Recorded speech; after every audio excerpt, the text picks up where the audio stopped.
നമസ്കാരം. മലയാളി വാർത്തയിലേക്ക് സ്വാഗതം.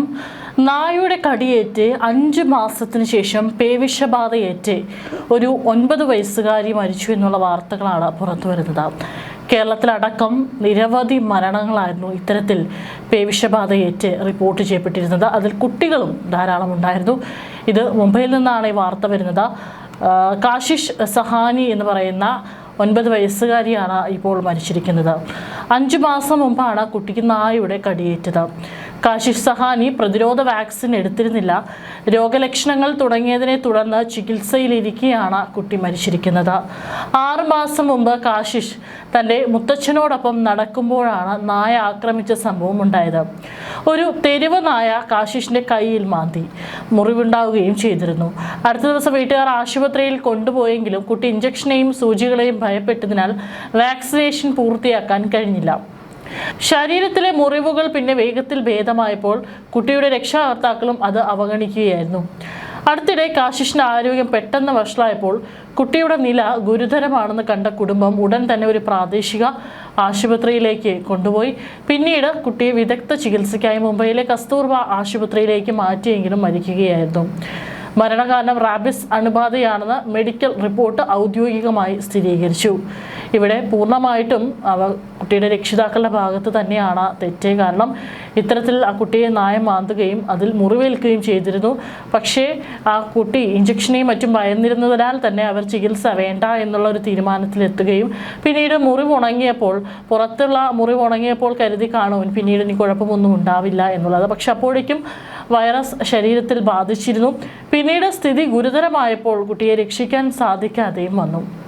നായ, പൂച്ച തുടങ്ങിയവയുടെ കടിയേറ്റ് മാസങ്ങൾക്ക് ശേഷം ലക്ഷണങ്ങൾ ഇത്തരത്തിൽ പ്രകടമാകാം. സാധാരണയായി 2-3 മാസം വരെയാണ് ഇതിൻ്റെ ഇൻക്യുബേഷൻ കാലയളവ്, അതായത് രോഗലക്ഷണങ്ങൾ പ്രകടമാകുന്നതിന് മുൻപുള്ള സമയം. വൈറസ് ബാധയുടെ തീവ്രത, കടിയേറ്റ സ്ഥലം, വാക്സിനേഷൻ എടുത്തിട്ടുണ്ടോ എന്നീ ഘടകങ്ങളെ ആശ്രയിച്ചിരിക്കും ലക്ഷണങ്ങൾ പ്രത്യക്ഷപ്പെടുന്നത്.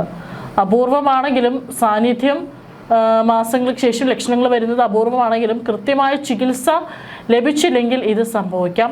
കടിയേറ്റ ഭാഗത്ത് ചൊറിച്ചിൽ, തരിപ്പ്, പനി, വെള്ളത്തോട് ഉള്ള പേടി, വിഭ്രാന്തി, ഉറക്കക്കുറവ് എന്നിവയാണ് പ്രധാന ലക്ഷണങ്ങൾ. പേവിഷബാധ ലക്ഷണങ്ങൾ കണ്ടു തുടങ്ങിയാൽ ചികിത്സ ഫലപ്രദമല്ല. അതിനാൽ കടിയേറ്റാൽ ഉടൻ തന്നെ മുറിവ് സോപ്പും വെള്ളവും ഉപയോഗിച്ച് കഴുകിയ ശേഷം ആൻറ്റി റാബിസ് വാക്സിൻ എടുക്കുക. റാബിസ് വൈറസ് എന്നത് ഒരു വല്ലാത്ത വൈറസാണ്. അത് പെരുകി വളരാൻ ഓരോരോ ജീവികളിൽ കയറിക്കൂടുന്നത്. എല്ലാ ജീവികളും ഇങ്ങനെ വളരാൻ വേണ്ടി തന്നെയാണ് സദാ ശ്രമിക്കുന്നതും. മുറിവുകളിലൂടെ, മ്യൂക്കസ് സ്ഥലങ്ങളിലൂടെയൊക്കെ ഉള്ളിലെത്തിയാൽ നെർവുകളിൽ എത്തലാണ് അടുത്ത പടി. എന്നിട്ട് പതുക്കെ സഞ്ചരിച്ച് സുഷുമ്നയിലും തലച്ചോറിലും എത്തും. എന്നിട്ട് പെരുകും. ഉമിനീർ ഗ്രന്ഥികളിലും മറ്റും എത്തി അവിടെ നന്നായി പെരുകും. തലച്ചോറിലെത്തിയാൽ ദിവസങ്ങൾ കൊണ്ട് കയറിക്കൂടിയ ജീവി ചാവും. എന്നതിനാൽ വേഗം അടുത്ത ജീവിയിൽ കയറി ഈ പെരുകൽ പരിപാടി അനന്തമായി തുടരാൻ ഈ മാരക വൈറസ് ഒരു തന്ത്രം പയറ്റും. തലച്ചോറിൽ മാറ്റങ്ങൾ വരുത്തി അക്രമ സ്വഭാവം ഉണ്ടാക്കും. കണ്ടവരെ പിടിച്ചു കടിപ്പിക്കും. അപ്പോൾ വായിൽ ഉമിനീരിനെ മറ്റൊരാളുടെ ശരീരത്തിൽ കയറാൻ വഴിയായല്ലോ.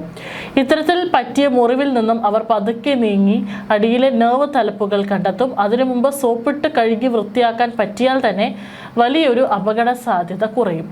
സോപ്പ് കാണുമ്പോൾ അത്ര സാധുവല്ല. റാബിസ് വൈറസിന്റെ പുറത്തെ ലിപ്പിഡ് പാളി സോപ്പ് തട്ടിയാൽ തകരും.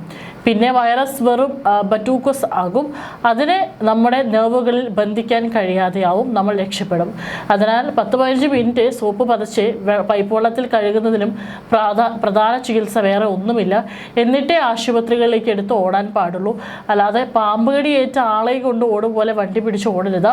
ഈ ഒരു പ്രാഥമികമായിട്ട് ആദ്യം ചെയ്യേണ്ട ഈ ഒരു കാര്യം അത് ചെയ്തു കഴിഞ്ഞാൽ ഒരു പരിധി വരെ നമുക്ക് ഈ കടിയേറ്റ ആളെ രക്ഷിക്കാനായിട്ട് സാധിക്കുമെന്നാണ് പലപ്പോഴും മുന്നറിയിപ്പുകൾ അടക്കം പറയാറുള്ളത്.